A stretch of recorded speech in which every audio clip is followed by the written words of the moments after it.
بالله من الشيطان اللعين الرجيم. بسم الله الرحمن الرحيم. الذين قالوا ربنا الله ثم استقاموا تتنزل عليهم الملائكة. آج پاکستان کی تاریخ میں ایک عظیم ایسا دن ہے جس میں ولایت علی ابن ابی طالب علیہ السلام نے پاکستان کے طول و عرض میں موجود تمام موالیان حیدر کرار کو متحد کر کے ان کی نمائندگی میں آپ کو یہاں پر جمع کیا ہے. میں شکر گزار ہوں اپنے اسٹیج پر تشریف فرما ان تمام بزرگ علماء کرام کا اور ان تمام جماعتوں اور تنظیموں کا اور ان تمام ذاکرین اعظام کا جنہوں نے آج کے اس عظیم نمائندہ اجتماع کو کامیاب کرنے میں اپنا بھرپور کردار ادا کیا ہے. آج کا دن ایک مکافی دن ہے.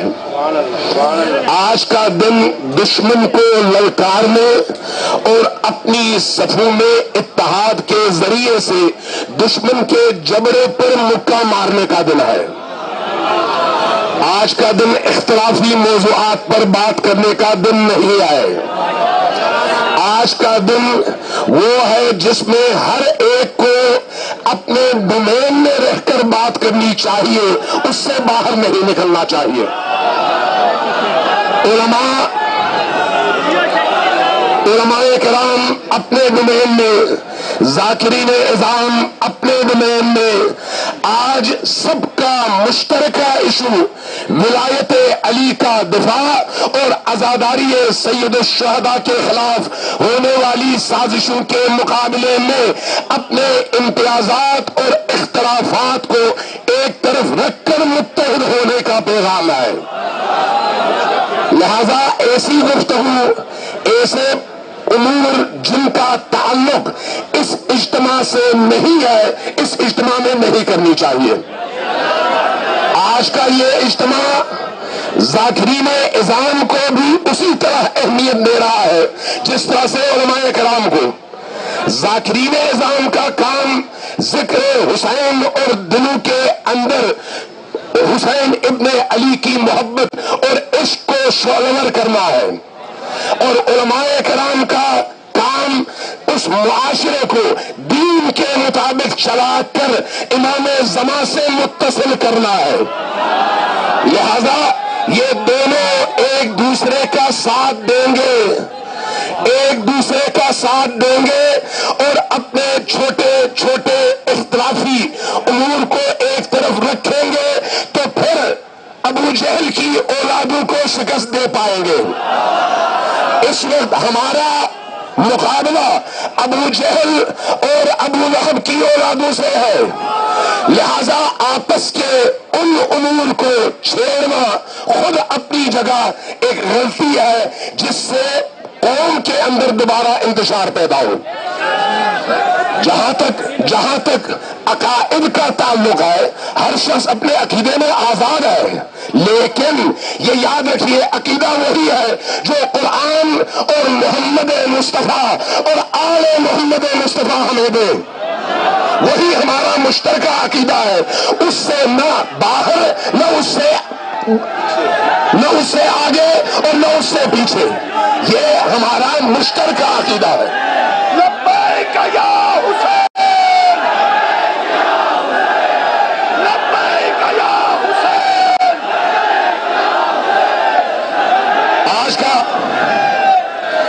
آج کا یہ اجتماع ہمیں جوڑنے کے لیے ہے, چونکہ دشمن نے اب جو وار کیا ہے وہ ایک ایسا وار ہے جس کو اس میں شاید ہو سکتا ہے ہم اس کی گہرائی کا ادراک نہ کر سکیں.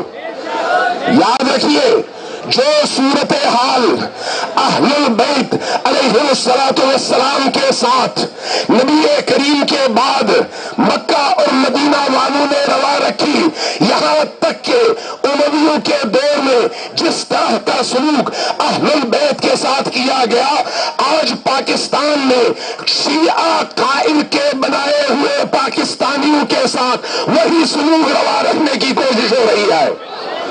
یہ جو اس طرح کے بل ہے، یہ قائد اعظم کے جانشینوں کو اس ملک میں آئسولیٹ کرنے کا بل ہے، جس کے لیے کوئی بھی مائی کا لال اگر قدم بڑھائے تو ایک بھی شیعہ ایک لمحے کے لیے بھی نہ خاموش رہ سکتا ہے اور نہ چپ رہے گا، آگے بڑھے گا اور ہر صورت میں مقابلہ کرے گا اور ہر دشمن کو جبڑے پر ایسا مکہ مارے گا کہ دنیا یاد کرے گی کہ پاکستان کے شیعہ وہ ہے جن کی رگوں میں علی ابن ابی طالب کا خون موجود ہے۔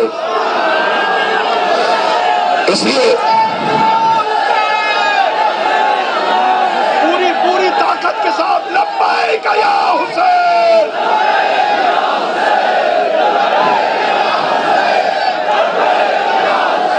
یہ بل اچانک نہیں آیا، گزشتہ اس پورے عرصے میں پہلے بیوروکریسی میں سے تشیع کو آہستہ آہستہ باہر نکالا گیا، بعد میں ایجوکیشن سے تشیع کے عقائد، نظریات اور اسلامی ہیروز کے ناموں کو کھرچ کر نکالنے کی کوشش کی گئی اور ایسا نصاب مرتب کرنے کی کوشش کی گئی جہاں پر اہل البیت نہ ہو، باقی جو کچھ بھی آئے کوئی بات نہیں۔ اور اب اس کا آخری مرحلہ یہ ہے کہ ناموں سے صحابہ کے نام پر اور ناموں سے اہل البیت کے نام پر نعرے خوبصورت، ٹائٹل خوبصورت، لیکن اس کے پیچھے جو فکر ہے وہ نجس بھی ہے اور ڈاکو بھی ہے۔ جس انداز میں یہ بل پیش کیا گیا، یہ چور تھے، ڈاکو تھے۔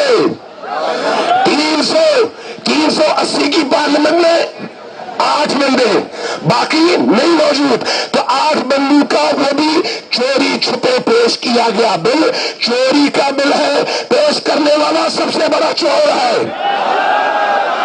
اسی طرح سے آپ کی سینٹ میں 100 بندوں کی سینٹ میں ٹوٹل 25 بندے، اور ان کو بھی نہ بل پڑھایا گیا، نہ دکھایا گیا، نہ ان سے پوچھا گیا، صرف یہ کہا گیا کہ ہم کہیں تو تم کہو لبیک اور اوکے۔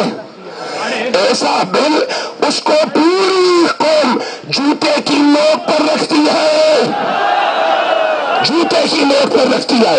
ہم بے غیرت نہیں ہیں، ہم نے اس پاکستان کے اندر کم از کم 26,000 بے گناہ لاشیں اٹھائی ہیں، اس پورے عرصے میں 26,000 بے گناہ لاشیں اٹھائی ہیں، لیکن کبھی قانون ہاتھ میں نہیں لیا۔ لیکن اگر اس کو قانون کہا جائے تو ایسا قانون ہماری جوتوں کی نوک پر ہے، اس کو ہم ایک لمحے کے لیے قبول نہیں کر سکتے، ایک لمحے کے لیے۔ اس لیے یہ یاد رکھیے کہ ابھی سے آثار نظر آ رہے ہیں۔ کوئی یزید کو رحمت اللہ علیہ کہتا ہے، کوئی آخر یزید کو اپنے مقدسات میں شمار کر کے پھر اس کو رسول اللہ کے گھرانے کا فرد قرار دیتا ہے۔ یعنی یہ آغاز ہے، آغاز۔ سیلاب جب آتا ہے، ایک جگہ سے اگر اس نے بند کو توڑا، اس کو اگر آپ نے وہیں پر بند کیا تو ٹھیک، اگر وہیں پر آپ نے بند نہیں کیا تو پوری آبادی زیر آب آ جاتی ہے۔ یہ وہی ابتدا ہے۔ اگر آپ آمادہ رہے تو کوئی مائی کا لال ایسے کسی بل پر امپلیمنٹ نہیں کروا سکتا۔ میں نے پورے پاکستان میں گوادر سے لے کر کے بلتستان تک جائزہ لیا ہے۔ میں بلا مبالغہ کہہ رہا ہوں، میں مبالغہ نہیں کرتا، آپ کو بھی پتا ہے جس نے میری گفتگو سنی ہے، میں مبالغہ نہیں کرتا۔ لیکن یاد رکھیے، اس میں پاکستان کے ہر علاقے میں، ہر محلے میں، ہر کوچے میں، ہر قصبے میں جہاں پر بھی علی ولی اللہ کہنے والا موجود ہے، وہ سر دینے کے لیے تیار ہے لیکن قبول کرنے کے لیے تیار نہیں ہے۔ اور میں چونکہ وقت کم ہے میں اپنے محترم قائدین کرام، علماء اعظام، ان بزرگوں سے یہ گزارش کروں گا کہ آج اس قوم کو ایک ایسا لائے حمل ہو جس کے نتیجے میں باتیں نہ ہو، نعرے نہ ہو، دھمکیاں نہ ہو، یہ کریں گے وہ کریں گے نہ ہو۔ قوم کو ٹائم دے، جگہ بتائے اور کہے جب تک ہمارے ان مطالبات کو تسلیم نہیں کیا جاتا اس وقت تک ہم گھروں میں واپس لوٹ کر نہیں جائیں گے۔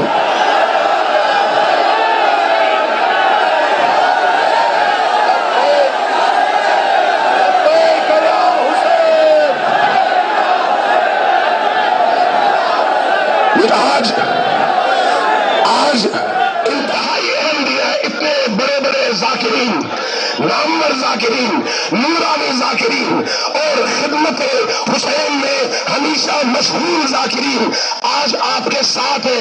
ان کا بھی درد وہی ہے جو آپ کا ہے اور آپ کا بھی درد وہی ہے جو ان کا ہے، لہذا اب ہمیں تیار ہونا چاہیے۔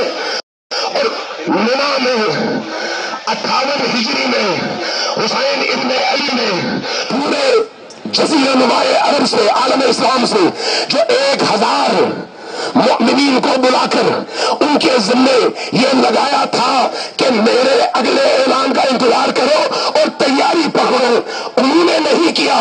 لیکن آج اگر وارثان حسین اعلان کرے تو بتائیے آپ تیار ہیں؟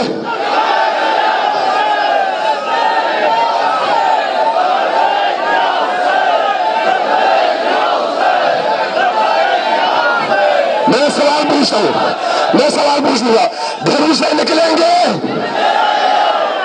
سڑکوں پر آئیں گے، اقتدار کے ارد گرد گھیراؤ کریں گے، اسلام آباد میں بیٹھیں گے، جب تک اس نجس پروگرام اور سازش کو ناکام نہیں کیا جاتا اس وقت تک گھر نہ لوٹنے کا وعدہ کرتے ہیں۔ السلام علیکم ورحمۃ اللہ وبرکاتہ۔ ماشاء اللہ، ماشاء اللہ۔